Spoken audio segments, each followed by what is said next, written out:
Assalamu alaikum wa rahmatullahi wa barakatuh. How is everyone? I'm sure you're enjoying the nice weather outside. And it seems much hotter in here than it is outside, but still, it's nice. It's nice to have a break from the winter weather. So inshallah, my topic is what is Islam? And the theme for this week, I believe, is conviction to action, from conviction to action. So inshallah, I'll begin my speech with the customary Islamic greetings.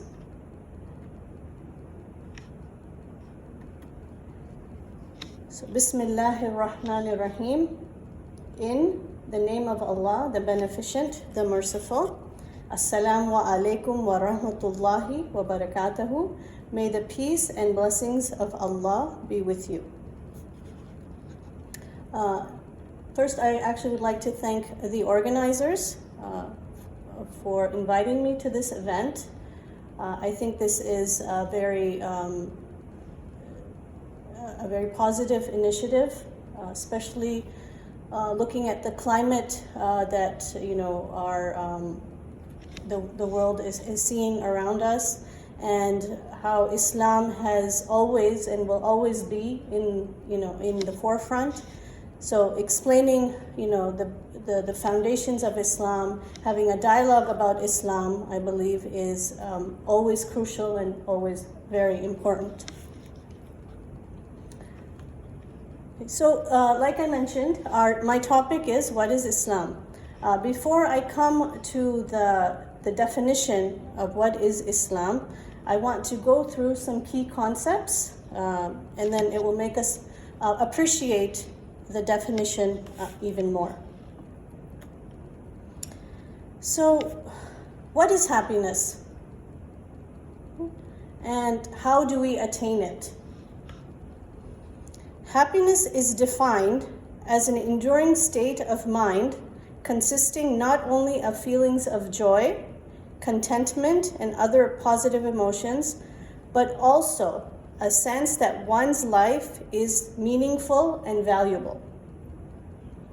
So in life, I think anyone and everyone is in search of what happiness is and how to attain that happiness. So we can question this: is attaining happiness material success? And we can actually answer that question also. If we look at the very successful people within society, people that are millionaires and billionaires, are they truly happy? Do you see them as happy? And obviously, if you look at news reports and recent things in the news relating to these successful people, we see them struggling from mental health illnesses. We see them struggling from depression. Some have even committed suicide. So in the societal definition of happiness, definitely material benefit does not equal or equate to happiness. And as I move forward in this talk, I will, come to the conclusion, or we will all come to the conclusion what exactly happiness is and how we attain it. So like we mentioned, the theme of today's, the theme of this week's talks are conviction to action. So I wanted to actually define what conviction is.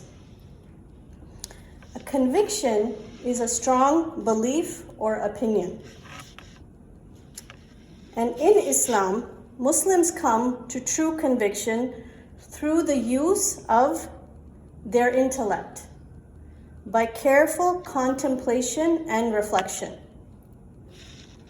In the Quran, Allah subhanahu wa ta'ala says, "Behold, in the creation of the heavens and the earth, in the alteration of the night and day, in the sailing of the ships through the ocean, for the profit in mankind, in the rain which Allah sends down from the skies, and the life which He gives therewith to an earth that is dead, in the beasts of all kind that He scatters through the earth, in the changes of the wind and the clouds, which they trail like their slaves between the sky and the earth. Here indeed are signs for people that are wise. So here you can see that in Islam, Allah subhanahu wa ta'ala has obliged us and asked from us to reflect, to contemplate, and these things are the signs of people who are wise. So Muslims have deep and stable conviction in Islam based on their faith and understanding of their religion. Muslims cultivate their conviction through knowledge, understanding, and adherence to the teachings of Islam. So it is a combination of having faith and understanding, and then finally submitting to Allah's will. And now we come to the definition of what Islam means. So the word Islam means submission.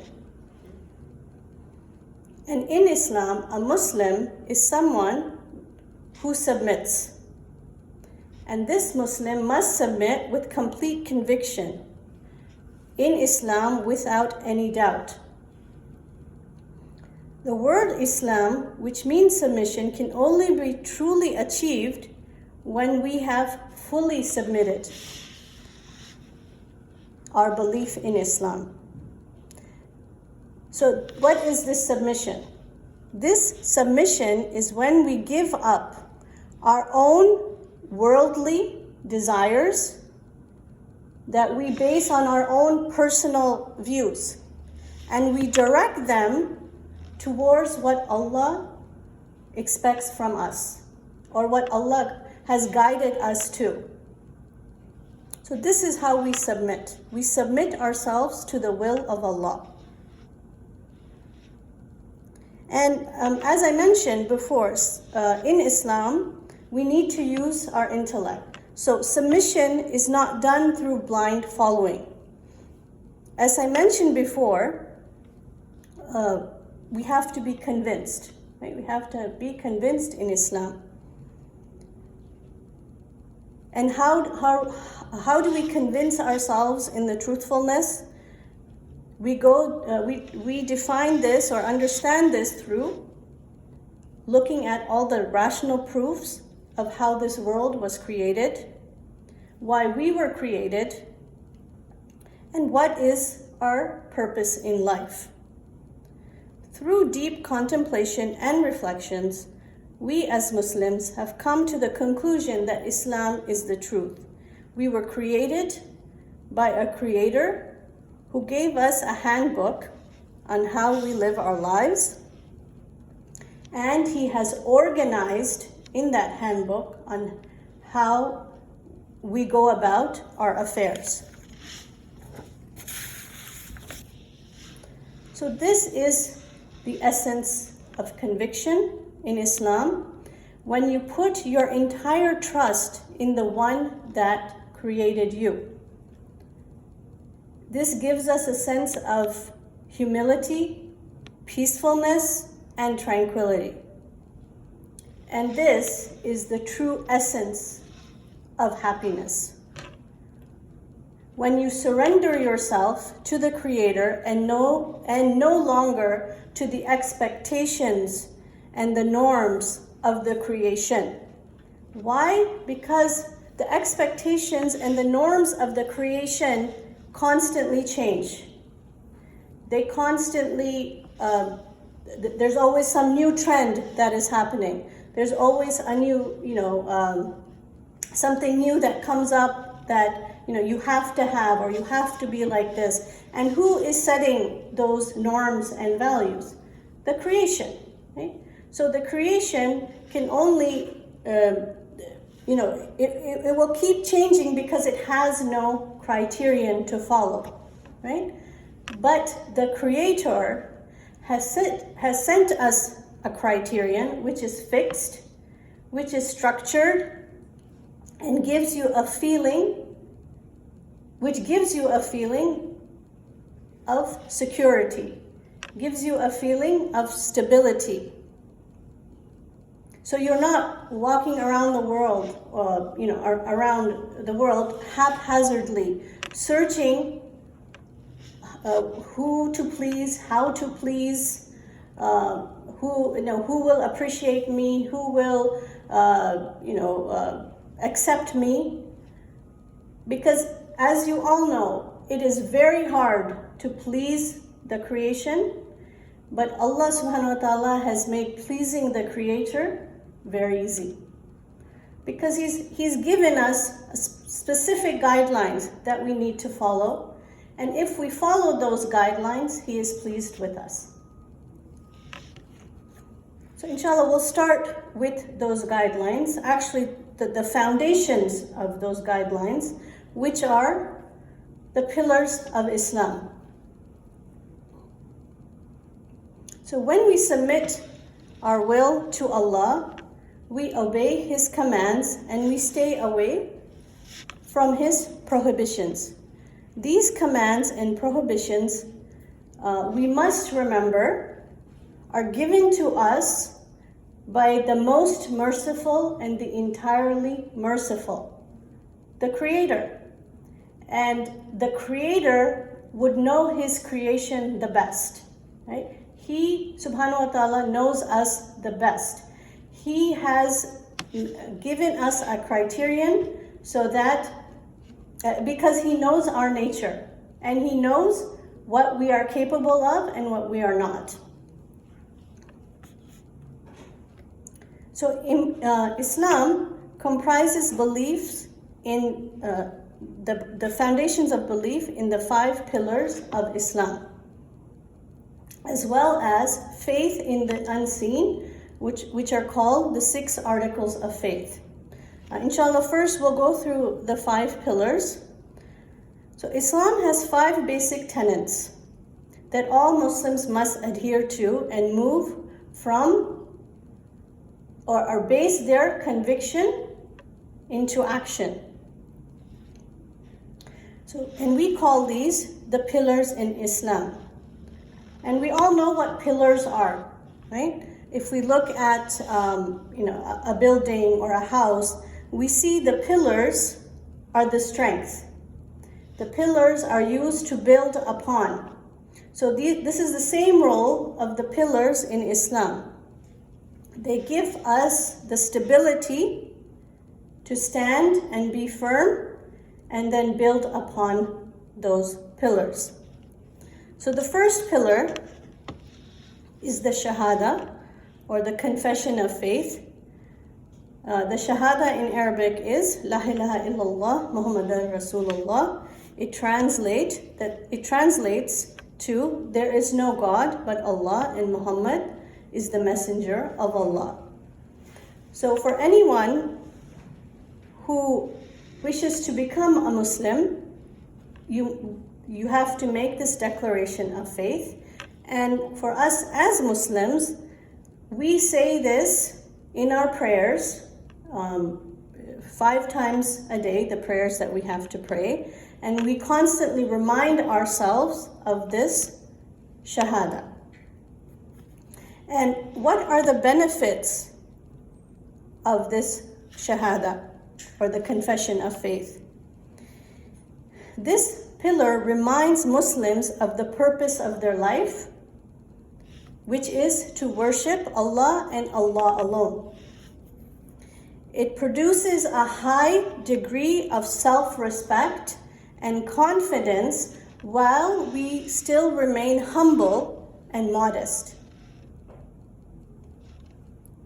So it gives us this sense of security that we are, confessing our faith to Allah and solidifying it. But also it gives us a sense of humility because we know that there is a higher power in control. And it makes us completely surrender to the will of Allah, and we become His true servant. The second pillar is Salah. A Muslim prays 5 times a day, facing the direction of the Kaaba in Makkah. And in all of our prayers, we recite Surah Fatiha, which is the opening verse of the Quran.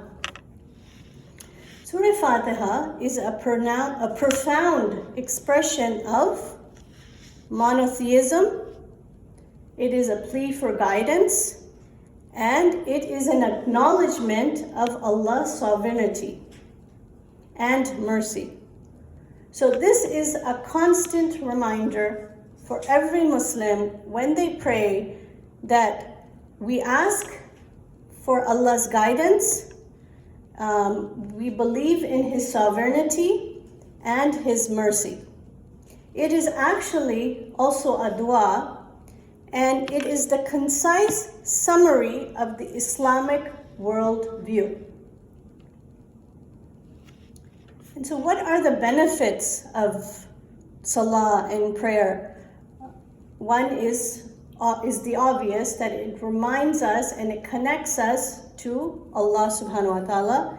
It gives us the opportunity every single day, 5 times a day, to reconnect with Allah. And this praying 5 times a day gives us structure. It gives us time to schedule our activities around these prayers. And actually, this type of discipline and consistency is one of the essential qualities of any successful life. Consistency and discipline, 2 important aspects of anyone's essential qualities for a successful life. The next pillar of Islam is zakat. All Muslims need to pay 2.5% of their qualifying wealth on an annual basis. So when we say qualifying wealth, we mean the savings that you have acquired over an entire calendar month. So here, we are taxed on the income that we get, but zakat is taken from us from the whole entire year in savings that we have saved. And we have to save a certain amount to actually qualify to give that 2.5%. And so what does zakat teach us? Zakat teaches us to share what Allah Almighty has granted us, to share the blessings. It avoids us from being selfish. It makes us care for our fellow neighbor, friend, family who's in need. And actually it increases our wealth because this is an obligation that Allah subhanahu wa ta'ala has put on us. So any obligation that we fulfill, Allah blesses us with more. And another thing that zakat does is makes us feel grateful, because every year when we calculate our savings, we understand how much we have saved and how much Allah has blessed us with those savings. So it makes us feel grateful. The next pillar is fasting, and inshallah in about 2.5 weeks, we will start the holy month of Ramadan. This is fasting from food, drink, and any marital relations from dusk till dawn. And fasting, mashallah, has so many benefits that I'm sure we've all, recognized. First and foremost is willpower and patience. And again, recognizing the blessings that Allah subhanahu wa ta'ala has instilled in us and given us. It purifies our soul, and it also again, provides a way that we can worship Allah because it is an obligation. And actually, a lot of non-Muslims have started this thing called intermittent fasting. So actually, scientifically also, fasting is something very good for us as well. And the last pillar is Hajj. And Hajj is a pilgrimage to the holy city of Mecca if you are financially and physically able. Hajj emphasizes the characteristics of unity and equality among Muslims. So in Hajj, we all know that we are required, or the men are required to wear ihram. And ihram is just two pieces of cloth. So it doesn't matter if you are a rich industrialist or if you are a farmer, you all wear that same two pieces of cloth. And so this is where equality comes from. And we all actually pray also in the same line. So status, color, race, culture has no meaning in Islam. This is what we call one of the benefits, that Islam unites us and gives us equality. So these are the pillars of Islam. Next are the articles of faith. So the basic tenets of Islam also include the articles of faith. These are the foundations that hold the pillars of Islam. As the pillars are done outwardly, the articles of faith are internalized by Muslims. So if we can, give an example, it's like the cement that holds the pillars. You don't see the cement, but without the cement, those pillars, again, would falter.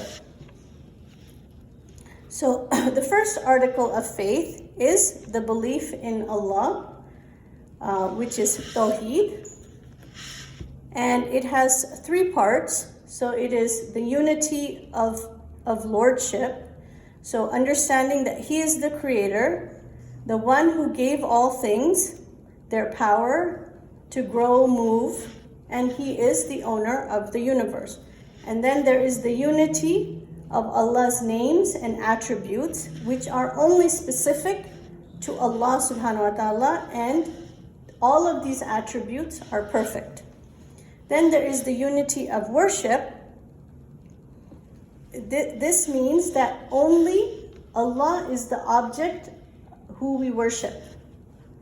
And only He, Allah subhanahu wa ta'ala, will answer our prayers, and we are only to call upon Allah when we need Him, and to thank only Allah. Then next we have the second article of faith, which is the belief in angels. So angels are created from light and are completely obedient to Allah. The angels in Islam have specific duties and they do not have a free will. So this means they cannot disobey Allah, unlike humans. Angels have no free will. The Quran mentions several angels by name, including Jibril alayhi salam, or Gabriel, Mikhail, Israfil, and there's many more. And angels have been assigned several tasks. The main angel, or we know as Angel Jibril, is known for delivering revelation. And he is the angel that delivered the revelations to all the prophets, including Isa, Musa, Dawood, and Muhammad sallallahu alaihi wasallam. There are some angels who are put in charge of executing Allah's law in the physical world. There are other angels that we call the honorable scribes that sit on our right and our left shoulder, and they write down our deeds. These are the deeds that will be given to us on the day of judgment when Allah judges all of our actions. The next article of faith is in the belief in the revealed books. So all Muslims believe that all revelation are pure and pristine, and they come from Allah through the angel Jibril. So the scrolls of Abraham, the Zabur, the Torah, the Injil, and finally the Quran are all revelations from Allah. But the only one that has not been changed is the Quran, and this is the final book that will be revealed to all of mankind. The Quran is the final revelation, which is clearly the word of Allah. And to this day, no one has been able to replicate the prose and style of the Quran. And the Quran itself has challenged all of mankind to bring one verse like it. And that challenge will always be there till the end of time. And then we have the belief in the prophets. So the prophets were chosen by Allah subhanahu wa ta'ala to give the message to mankind. Allah is believed to have communicated with the prophets through the angels. And all of the prophets came with the same message: follow my example and worship one God. And they were all human beings. So this is an important point to understand, that Allah subhanahu wa ta'ala could have sent angels with the revelations to show humanity. But Allah subhanahu wa ta'ala sent messengers because they were humans just like you and I. So for us, we could practically see how Allah's revelation is nothing, beyond our means. If they are a human just like us, if they can do it, we can do it ourselves.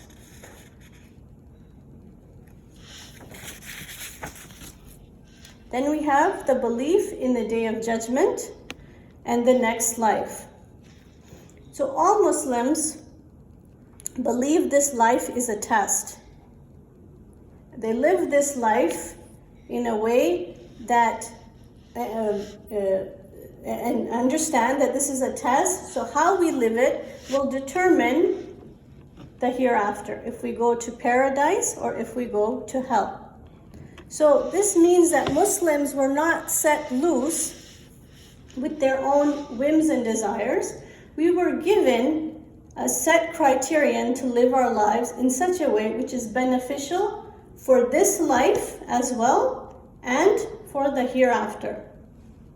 So just to give a small example of, just for us to understand, is that when you're in school and you have a teacher that has seen you, for many years, and she sees your capability and understands that, she knows that you will do well. This teacher knows you do well, but this does not mean that the teacher forces you to do well. You have your own choice and you have your own ability to come to that end. Right? So this is how we look. This is the creation, understanding this, but this is the creator. So if the creation can understand at that level, imagine what the creator can understand of humans. Right? And then we have the final point, article of faith, which is belief in the divine decree or divine decree or al-qadr. So when we say we submit to Allah, right? we have to submit fully to Allah. Meaning we have to trust in Allah and believe that whatever happens is in the knowledge of Allah and in the will of Allah. We don't control that. The only thing we do control is what path we take, right? Like I mentioned before, angels are not given a free will, but us as humans are given a free will. And Allah subhanahu wa ta'ala has shown us the path. Now it's up to us what path we choose. But still, we understand that Allah has control. At the end of the day, Allah has control.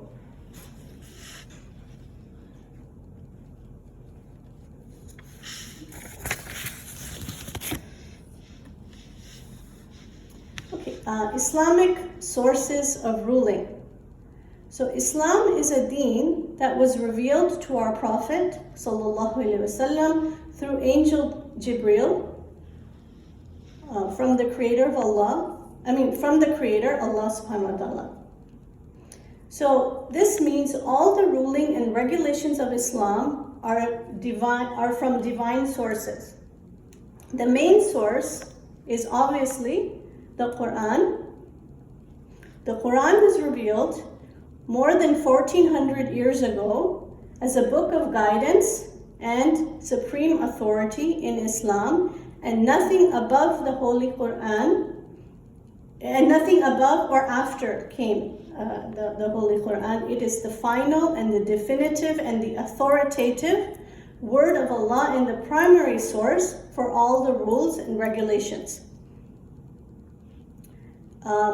It is only when the Quran itself does not speak directly or in detail about certain subjects that Muslims need to turn to alternative sources of Islamic law.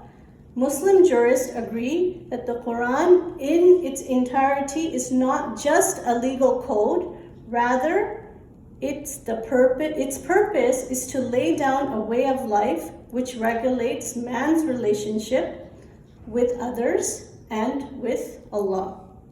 So if the detail is not clear in the Quran, the next main source is the Sunnah.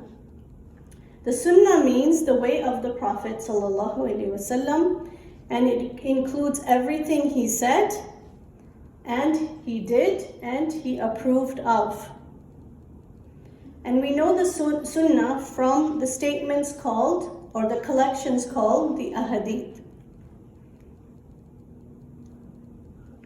And so Islamic law is taken both from the Quran and the Sunnah.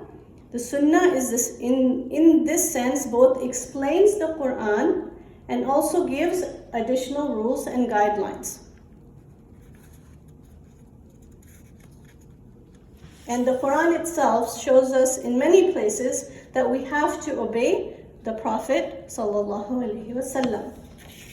And then we have the secondary sources, which is the ijma as-sahaba, or the consensus of the companions, and the second is qiyas, or analogy.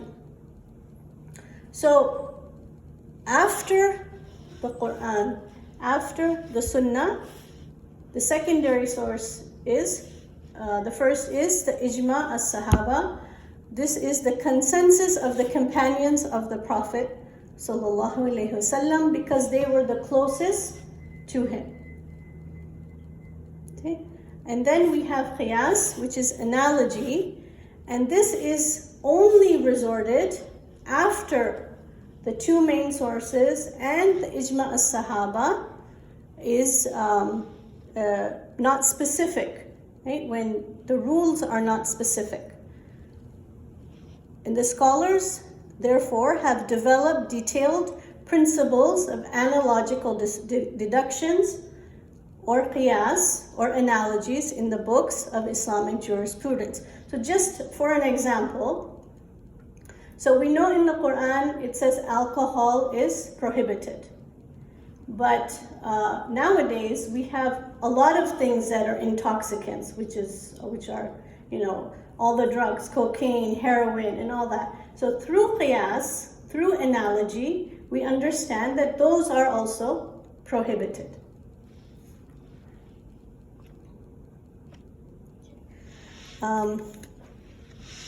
So Islam is not just a deen, it is a complete way of life. Islam is not just a religion with a few rules and regulations. Rather, it is a comprehensive deen. It was revealed by Allah subhanahu wa ta'ala to solve all human needs and problems and organize the affairs of humanity for all times and all places in the way that it ensures harmony, prosperity, security, and justice. So Islam is a deen for humans. And why do we say it is a deen for humans? Because Allah subhanahu wa ta'ala understood that all humans at any time and in any place always have the same organic needs and the same instincts. That will never change regardless of what era you were born, what place you were born, what status level you were born. Every single person has the same organic needs and instincts. So Allah subhanahu wa ta'ala revealed Islam to organize those needs and to regulate relationships that arise from those organic needs and instincts. It says in Surah An-Nahl of the Holy Quran, and we revealed the Quran to you as a clarification for every issue and a guidance and mercy and good news for those who submit. Also in the Quran it says in Surah Al-Ma'idah, this is the day I have perfected your deen for you, completed my favor upon you, and chosen for you Islam as your way of life. So Allah subhanahu wa ta'ala is telling us this is a way of life.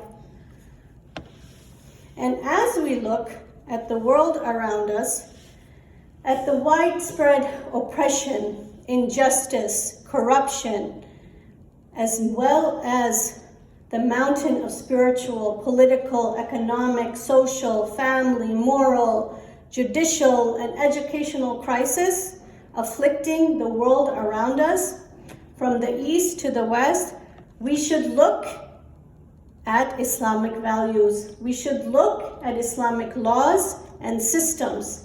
This is of absolute urgency. And it is a necessity to resolve the ills that mankind faces today. As it states in the Holy Quran, Alif Lam Ra, this is a book which we have sent down to you so that by their Lord's permission you lead out the people from the darkness of ignorance into the light of faith, to the way of the Almighty, the owner of praise. And also, and we have sent to you, O Muhammad, except as a mercy to the worlds. So now, let's look at a few of the modern day ills that we are facing and how Islam offers the solutions. The first one, racism. So, for instance, with the concept of racism, which is plaguing us today, we should explain that Islam rejects the idea of one color or race as being superior to another. For Allah subhanahu wa ta'ala has created everyone. The only degree of difference is that of piety. Not of color, not of race, not of status, not of where you were born, what national boundaries you have. It is only to the degree of your piety that Allah subhanahu wa ta'ala will differentiate you. And it says, Allah subhanahu wa ta'ala says, O mankind, we have created you from a single pair of a male and female and made you into nations and tribes that ye may know each other. Verily, the most honored of you in the sight of Allah is the most righteous of you. And Allah has full knowledge and is well acquainted.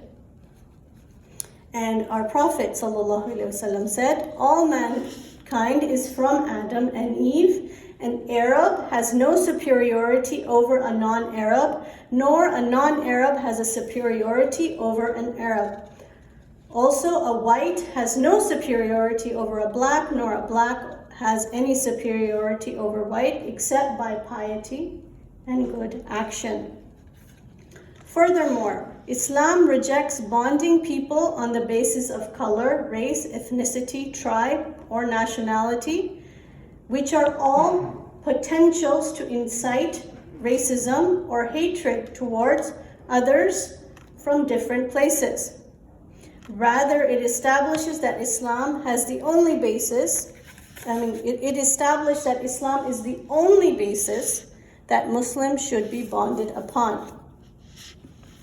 If we look at another example, such as mass poverty that plagues the world today, it even plagues first world countries. If you go, you drive down, any highway exit, you see people living in this, quote, first world country, begging for food, begging for money.